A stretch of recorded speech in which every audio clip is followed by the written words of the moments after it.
First, what are human rights? Dictionaries define them as basic rights and freedoms that every individual deserves. These rights are described as universal and inalienable, meaning they apply to all people and cannot be taken away.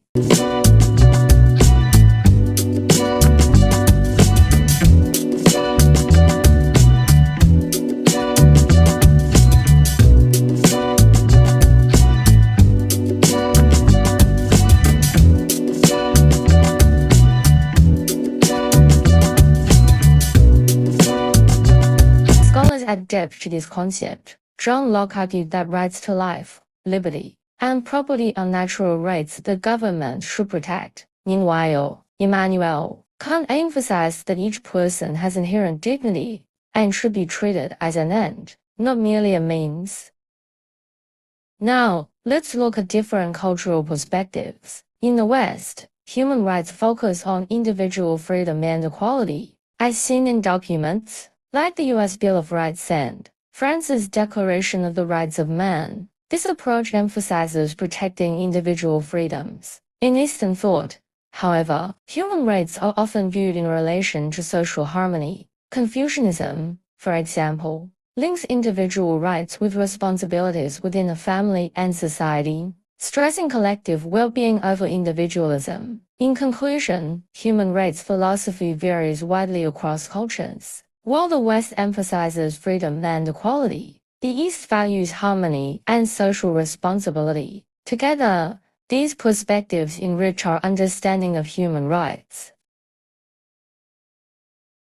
No matter where we come from, everyone has some basic rights, which are called human rights. Today, we will explore the principles of human rights and their different dimensions. First, let us understand the core principles of human rights. These principles help us understand the basic meaning of human rights and why they are important to everyone.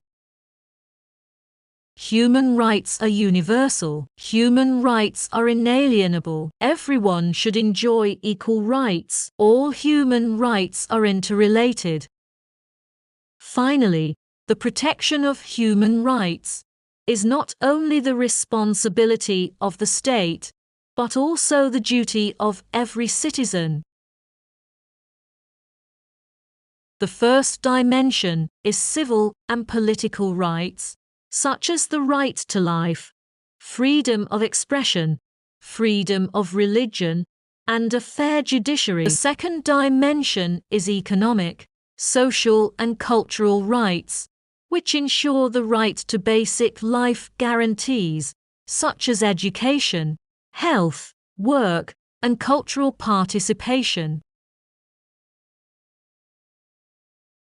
The third dimension is collective or solidarity rights, which help groups face common challenges, such as the right to the environment, the right to development, and the right of peoples to self-determination. These rights require the cooperation of the state and the international community to realize. With the development of technology, digital and technical rights have become an emerging fourth dimension. Human rights are the common wealth of all of us and the foundation of our dignity. Human rights theory is a philosophical and legal consideration of the fundamental rights of human beings, which explores the fundamental rights that individuals should enjoy in their political, social, cultural, and economic life. The core idea of human rights theory is that every individual, regardless of his social status, ethnicity, gender, religion, and other background, should enjoy certain basic rights, and these rights should be protected and respected. In Western philosophy, the most famous theories about human rights include the theory of natural rights, the theory of utilitarianism, and the view of human dignity in moral ethics. However, different cultures, religions, and traditions may have different understandings of human rights. In Hegel's philosophical system, natural law refers to the universal laws that human reason can deduce. Hegel believes that natural law is not static, but a reason that gradually manifests itself in the course of society and history. The laws of nature are simply there, and are valid as they are. In order to know laws of nature, we must get to work to ascertain them, for they are true, and only our ideas of them can be false. Only our knowledge of them expands. In Hegel's system, the law of rights is one of the expression forms of freedom, especially through the concrete social structures, such as laws, institutions, and states. Laws of right are established and handed down by men. The inner voice must necessarily collide or agree with them. In summary, Hegel's theory of natural law and right law had a profound impact on the later philosophy of law and political philosophy, and promoted the development of modern rule of law thought. Secularism is the idea of separating religion from state affairs, ensuring government decisions are not influenced by religious teachings. It promotes equal rights for all citizens by ensuring laws and policies are based on universal moral principles and reason. Secularism guarantees freedom of religious belief, preventing any religion from dominating public life, and promotes social pluralism and inclusion. Humanitarianism emphasizes the intrinsic value and dignity of every human being, advocating for equal opportunities and dignity for all. Humanism supports social progress through rational and scientific methods, ensuring basic rights and freedoms for every individual. Secularism and humanism together provide a theoretical framework for modern human rights concepts. Secularism lays down a fair public sphere by guaranteeing law and politics, free from religious interference, while humanism lays the ethical foundation for such fairness, emphasizing that everyone should enjoy equal dignity and rights. The combination of these two ideas provides a strong theoretical support for the modern human rights movement. Secularism protects individuals from religious oppression, while humanism ensures society does not neglect the fundamental rights and freedoms of individuals.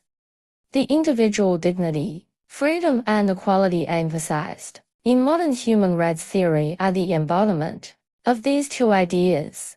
Enemy is a concept first proposed by sociologist Emil Durkheim, meaning the absence of social norms or the deconstruction of social structures, resulting in individuals feeling alienated and lost. Today, we will explore this concept and analyze its relationship to human rights. According to Durkheim's theory, enemy is a phenomenon that arises when society is changing rapidly, especially in the process of modernization. When social norms and values are in flux, individuals feel unable to adapt or even find the right direction for their behavior. This breakdown of social order can lead to crime, moral corruption, and social instability. Robert Merton extended Durkheim's theory. He proposes that enemy is caused by a gap between the expectations of society and the resources available to individuals, especially when societies define the goals of success but do not provide fair opportunities for all. This imbalance can lead individuals to pursue their goals through unconventional means, resulting in social malfeasance. Enemy's impact on human rights is profound. Human rights are often violated when social structures are out of balance or when there is a lack of protection for the basic needs of individuals. In enemy, individuals may experience feelings of loss, hopelessness, and powerlessness, which weakens their sense of social participation and protection of human rights. Therefore, the protection of human rights is not only the prevention of violations, but also the maintenance of social harmony and fairness. By understanding enemy's different perspectives, we can more clearly understand that ensuring social order and justice is the cornerstone of promoting individual dignity and human rights protection. The philosophy of human rights is a cornerstone in understanding the essential freedoms and rights inherent to all individuals, regardless of their cultural, social, or historical backgrounds, this report has highlighted the evolution of human rights, grounded in both Western and Eastern philosophical traditions, illustrating a blend of individual and collective perspectives. From the foundational principles of universality, inalienability, and interdependence to the dimensions that address civil, political, economic, social, cultural, and digital rights, it is evident that human rights are deeply interconnected with societal progress. The exploration of key theories, such as natural rights and utilitarianism, and concepts like Hegel's natural law and the law of rights, demonstrates the complex relationship between individual freedom, social structures, and the state. Furthermore, the integration of secularism and humanism as foundational pillars has been instrumental in shaping modern human rights, ensuring that they transcend religious and cultural divides to promote equality and dignity universally. Through addressing challenges such as cultural relativism, sovereignty, and autonomy, this report underscores the ongoing struggle to uphold and advance human rights in a globalized world. By acknowledging the importance of collective responsibility and international cooperation, particularly in the emerging dimension of digital rights, societies can move toward a future where human dignity and freedom are universally respected. In conclusion, the study of human rights philosophy not only enriches our understanding of justice and morality, but also provides a framework for addressing contemporary challenges. It calls for a concerted effort to ensure that these rights remain protected and evolve in alignment with the needs of humanity.